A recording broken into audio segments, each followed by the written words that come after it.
இந்த மாதம் உறுதியாக சொல்ல முடியும், நோய், கடன், வம்பு, வழக்கு இந்த சம்பந்தப்பட்ட பிரச்சனையில் உள்ள அன்பார்ந்த விருச்சிக ராசிக்கு விடிவு காலம் உண்டு.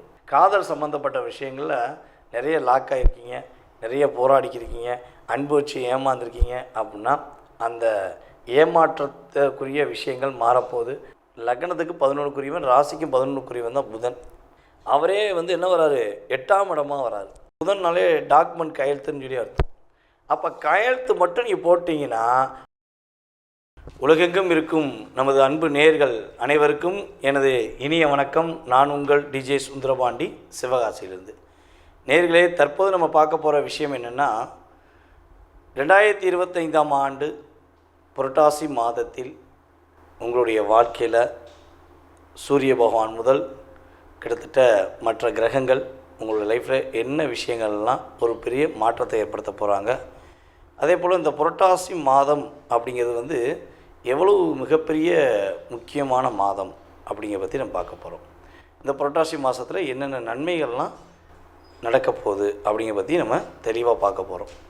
அதற்கு முன்னாடி இந்த புரட்டாசி மாதம் அப்படின்னோடனே எல்லாருக்குமே ஃபஸ்ட்டு ஒரு விஷயம் ஞாபகம் வரும். என்னென்னா, பெருமாள் கோயிலுக்கு போகணும். உண்மையிலே பார்த்திங்கன்னா சூரிய பகவான் கன்னி ராசிக்குள்ளே நுழையிற மாதம்தான் புரட்டாசி மாதம். அப்போ கன்னி ராசிக்கு அதிபதி யாரும் பாருங்க, புதன் பகவான். புதன் பகவான் இங்கே தான் திரிகோண ஸ்தானம் பெறுகிறார். அப்போ பெருமாளை கிட்டத்தட்ட ஒரு 11 மாதங்கள் நீங்கள் போய் பார்க்குறீங்களோ பார்க்கலையோ, உங்களால் வழிபாடு பண்ண முடிஞ்சோ முடியலையோ, அதெல்லாம் பெரிய விஷயமே கிடையாது. ஆனால் புரட்டாசி மாதம் ஆரம்பித்த முதல் நாள்லேருந்து புரட்டாசி மாதம் முடிகிறதுக்கு முன்னாடி கட்டாயமாக என்ன பண்ணணும், எல்லாருமே பெருமாளை போய் தரிசனம் செய்ய வேண்டும். நீங்கள் கரெக்டாக மறக்காமல் ஒவ்வொரு சனிக்கிழமை போனாலும் சரி, அல்லது ஒவ்வொரு புதன்கிழமை போனாலும் சரி, கட்டாயமாக பெருமாள் கோயிலுக்கு போகாமல் இருக்கக்கூடாது. நீங்கள் இப்போ போய் வழிபாடு செஞ்சீங்கன்னா இனி வரப்போகின்ற 11 மாதங்கள், கிட்டத்தட்ட தமிழ் மாதங்களில் 12 மாதம், இதில் இந்த மாதம் நீங்கள் வழிபாடு செஞ்சீங்கன்னா 11 மாதங்களுக்கு உங்களுடைய வாழ்க்கையில் நடக்கப் போகின்ற மிகப்பெரிய நல்ல விஷயங்களை நீ உணர்வுபூர்வமாக உணர முடியும்.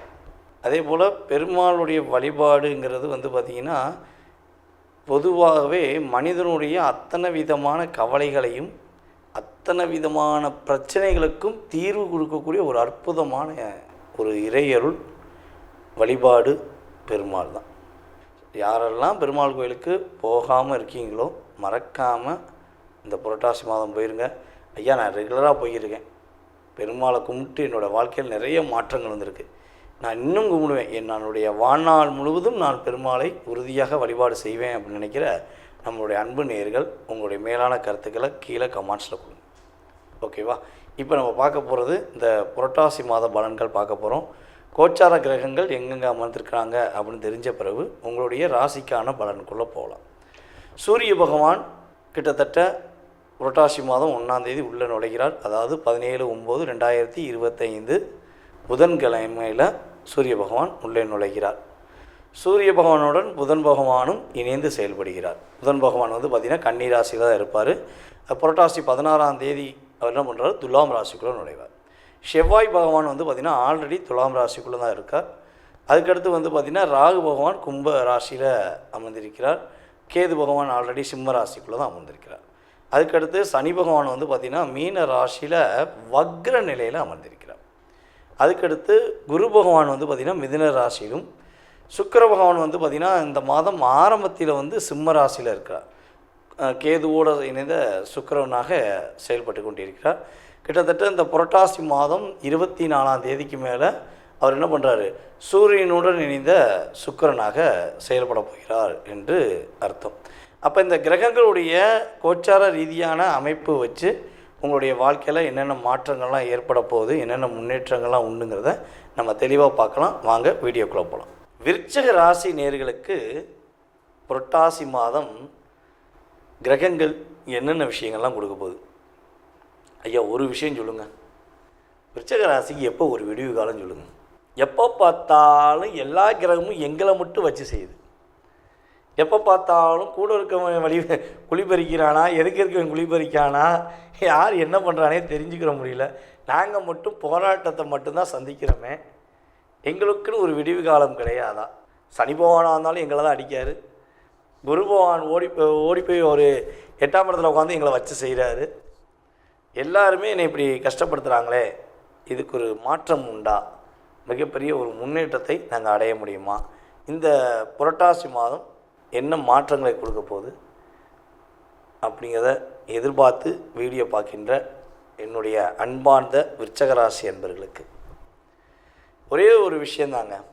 இந்த மாதம் உறுதியாக சொல்ல முடியும், நோய், கடன், வம்பு, வழக்கு, இந்த சம்பந்தப்பட்ட பிரச்சனையில் உள்ள அன்பார்ந்த விருச்சக ராசிக்கு விடிவு காலம் உண்டு, கண்டிப்பாக உண்டு. கடன் சுமை தாங்க முடியலை, கடன் பிரச்சனைலேருந்து மீள முடியல, என்னடா பண்ணன்னு தெரியல, எப்படா சமாளிக்கன்னு தெரியல, ரொம்ப கஷ்டப்படுறோம் அப்படின்னு சொல்லி வருத்தப்படுற விருச்சக ராசி என்பவர்களுக்கு கடன் படிப்படியாக குறைய போகுது. இன்னுமே கடன் வாங்காமல் இருக்கிறது உங்களுடைய கடமை. நீங்கள் இன்னொரு விஷயம் ஒரு தப்பு பண்ணுறீங்க. என்ன தப்புன்னா, உங்களுக்காக கடன் வாங்க சொன்னால் வாங்க மாட்டேன்றீங்க, யாருக்காக உதவிக்காண்டி கடன் வாங்க சொன்னால் ஓடி போய் கையெழுத்த போட்டுறீங்க.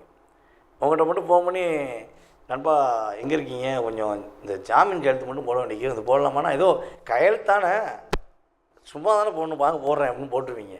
கடைசியில் பார்த்தா உங்கள்கிட்ட கையெழுத்து வாங்கின நபர் பணம் கேட்டால் முட்டுருவார், நீங்கள் மாட்டிக்கிடுவீங்க. இப்படி தான் நிறைய இடத்துல ஏமாந்துட்டு இருக்குது.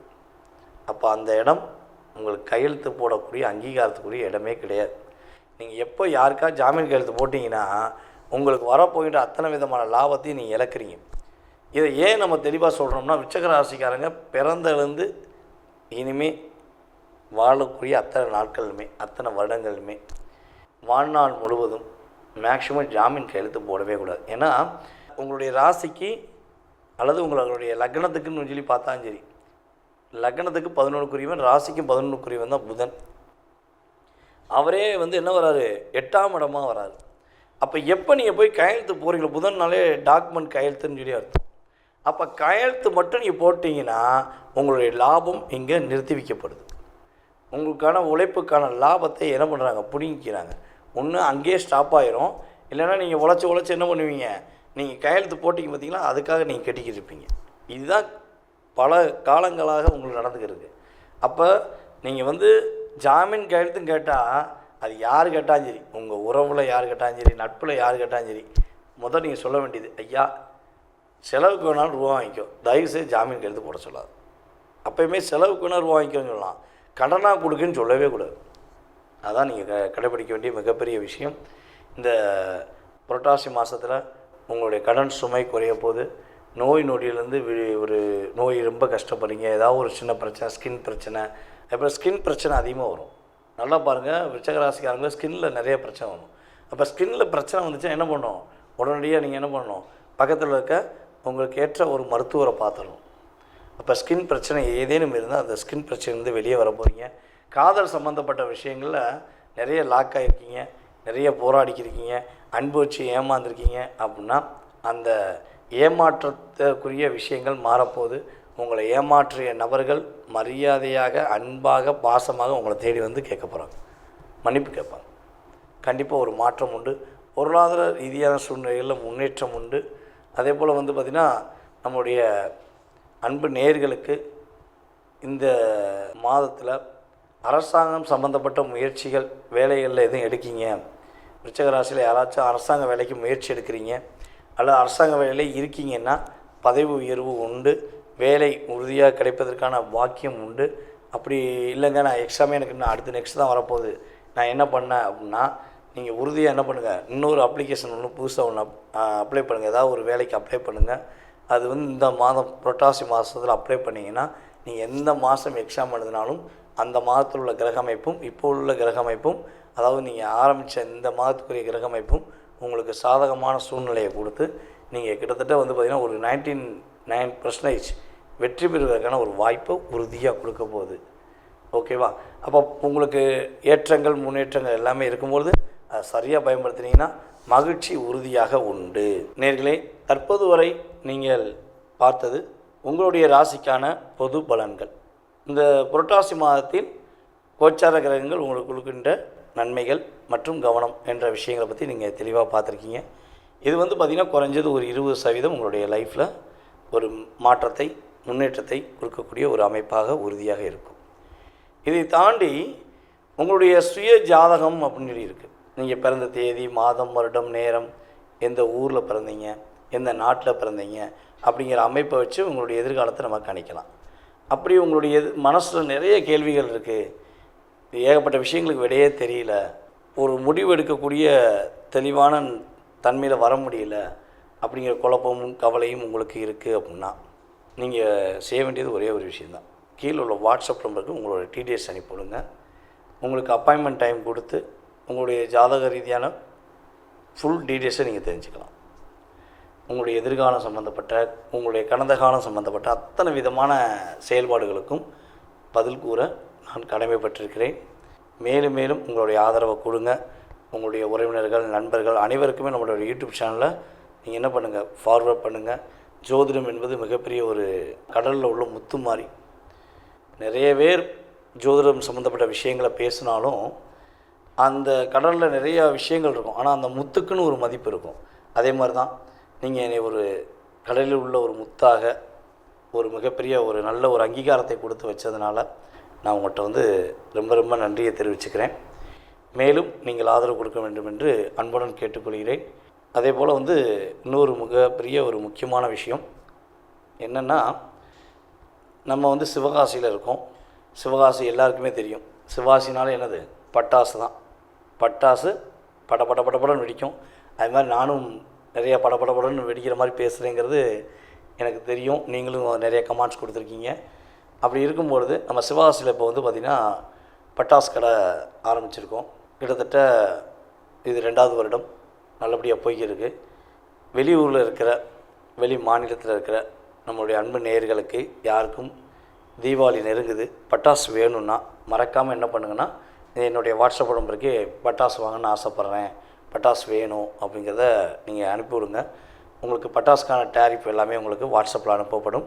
நீங்கள் அது தனிப்பட்ட முறையில் நம்ம தம்பி பார்க்காங்க, அவங்க உங்களை காண்டாக்ட் பண்ணுவாங்க. கண்டிப்பாக என்ன பண்ணலாம், நீங்கள் உங்களுக்கான பட்டாசு, அதுவும் வெடிக்கக்கூடிய நல்ல பட்டாசு, அதான் முக்கியமான விஷயம். எல்லாருமே பட்டாசு கொடுக்கலாம், ஆனால் வெடிக்கிற பட்டாசு படன்னு அப்படியே நீங்கள் எதிர்பார்த்த மாதிரி மகிழ்ச்சியை கொடுக்கக்கூடிய பட்டாசு வாங்கிக்கலாம். ஓகேவா? மறக்காமல் தொடர்பு கொள்ளுங்கள். வாய்ப்பளித்த நல்ல உள்ளங்களுக்கும் மேலும் மேலும் ஆதரவு கொடுத்து வரும் நம்மளுடைய அன்பு நேயர்கள் அனைவருக்கும் எனது பணிவான வணக்கத்தை கூறி விடைபெறுகிறேன். நான் உங்கள் டிஜே சுந்தரபாண்டி, சிவகாசியிலிருந்து. நன்றி, வணக்கம்.